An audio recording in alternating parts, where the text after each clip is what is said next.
สวัสดีจ้าสวัสดีท่านผู้ชมทุกท่านนี่เป็นผลการออกรางวัลหวยฮานอยพิเศษประจำวันที่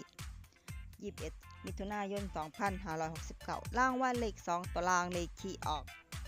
80รางวัลเลข5ตัวรางเลขที่ออก04780รางวัลเลข2ตัวบนเลขที่ออก2727รางวัลเลข3ตัวบนเลขที่ออก427รางวัลเลข5ตัวเลขที่ออก58427นี่ก็เป็นผลออกมันหวยฮานอยพิเศษประจำวันที่21มิถุนายน2569ขอให้โชคดีมีชัยถูกหวยฮานอยพิเศษได้รับเงินกันทุกคนด้วยจ้าฝากไว้ในเด้อจ้าSubscribeกดติดตามและเป็นกำลังใจขอบคุณทุกท่านที่เข้ามารับชม